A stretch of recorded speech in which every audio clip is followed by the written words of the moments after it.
तो आज हम बात कर रहे हैं जीएसटी में टैक्स इनवॉइस के बारे में। टैक्स इनवॉइस में क्या क्या कंटेंट होने चाहिए वो हमें रूल 46 बताता है सीजीएसटी एक्ट का।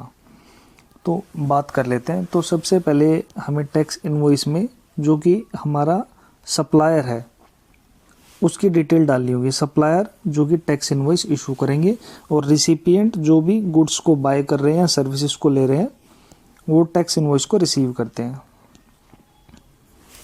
तो सबसे पहले तो हमें मेंशन करना होगा टैक्स इनवॉइस पर टैक्स इनवॉइस।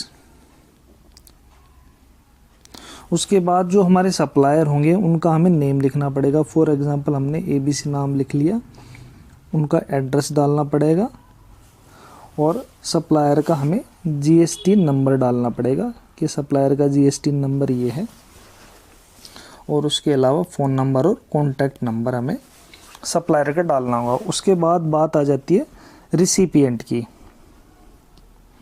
तो रिसिपिएंट की भी हमें कुछ डिटेल डालनी होगी, उसके बारे में भी हम बात करते हैं।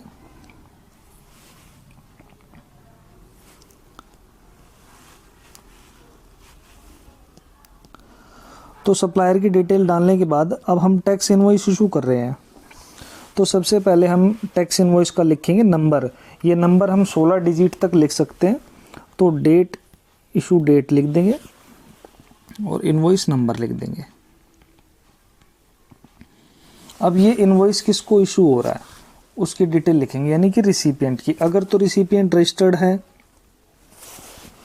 तो रिसिपिएंट का भी नेम आ जाएगा, रिसिपिएंट का जीएसटी आ जाएगा, रिसिपिएंट का एड्रेस आ जाएगा। इसके अलावा रिसिपिएंट की फ़ोन नंबर या बाकी डिटेल्स भी हम डाल सकते हैं।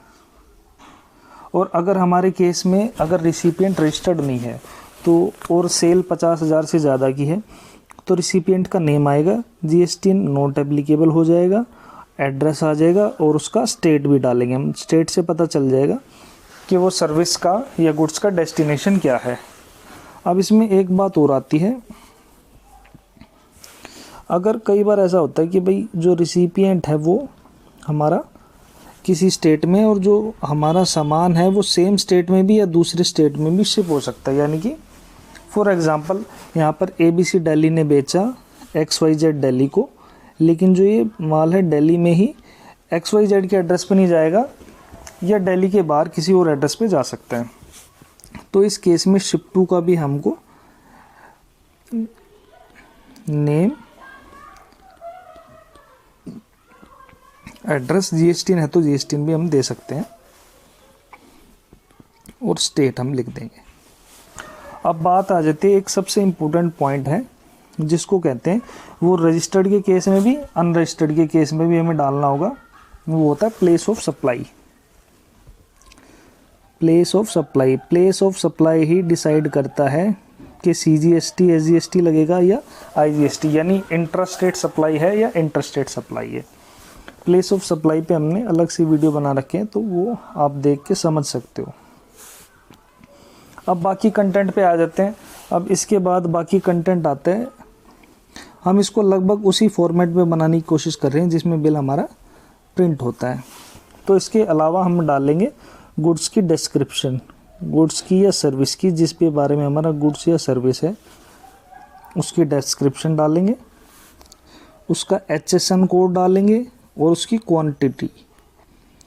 सर्विस के केस में क्वांटिटी एप्लीकेबल नहीं होगी, जो भी है नंबर है, मीटर है, केजी है, वो सब हमें डालना पड़ेगा। उसके बाद हमने डालना पड़ेगा टैक्सेबल वैल्यू, यानी टैक्सेबल वैल्यू अलग से हमें शो करनी है कि इस गुड्स की विदाउट टैक्स क्या वैल्यू है। और साथ में हमने लिखना पड़ता है जीएसटी का रेट कि हमारा किस रेट का जीएसटी लग रहा है। अगर एक ही बिल में 5% की भी आइटम है, 12% की आइटम है, 18 की भी है, तो हमें अलग से बताना पड़ेगा कि इस बिल में किस रेट की आइटम कितने वैल्यू की है।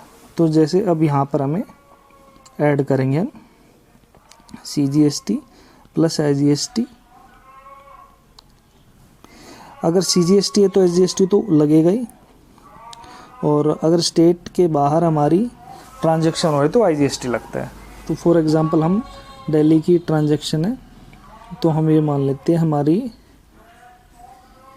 6% का टैक्स। सपोज करो हमारा 12% का आइटम था, तो हमने क्लियरली मेंशन कर दिया CGST 6% लगाए, SGST 6% लगाए, और फिर हमारे पास आ जाएगा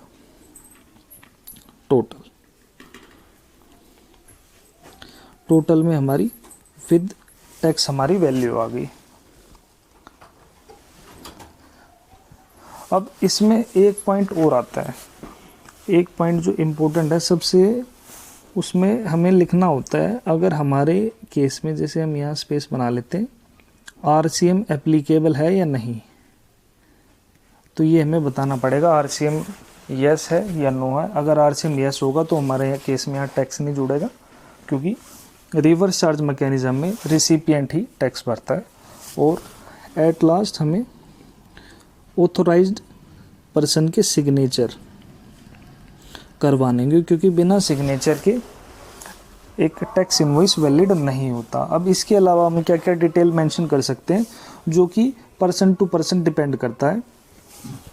जैसे कि अब जैसे मेरे पास स्पेस थोड़ा सा मैं यहाँ बना लेता हूँ। अगर आप पर ई इनवॉइस एप्लीकेबल है तो आप ई इनवॉइस का नंबर भी लिख सकते हैं। ई वे बिल एप्लीकेबल है तो ई वे बिल का भी नंबर लिख सकते हैं। इसके अलावा बहुत सारी डिटेल हो जाती हैं। आप PO यानी परचेज ऑर्डर नंबर लिख सकते हैं, या जो भी आपको डिटेल है, किसी एजेंट का नाम लिख सकते हैं। और एट लास्ट बिल की जैसे 2 कॉपी इशू होते हैं, ओरिजिनल कस्टमर के लिए और डुप्लीकेट ट्रांसपोर्टर के लिए। तो हमें बिल पर मेंशन करना होगा कि ये बिल ओरिजिनल है या डुप्लीकेट है, यानी कि सेकंड कॉपी है। तो ये कुछ चीज़ें हैं जो टैक्स इनवॉइस करते हुए हमने जिनका ध्यान रखना है। इनवॉइस नंबर को आप 16 डिजिट तक मैक्सिमम ले सकते हैं, कोई भी आप अपनी सीरीज़ बना सकते हैं। हर ईयर, हर फाइनेंशियल ईयर में ये सीरीज़ हमें चेंज कर लेनी चाहिए, यानी नंबर हमें 1 से दोबारा से स्टार्ट करने होंगे।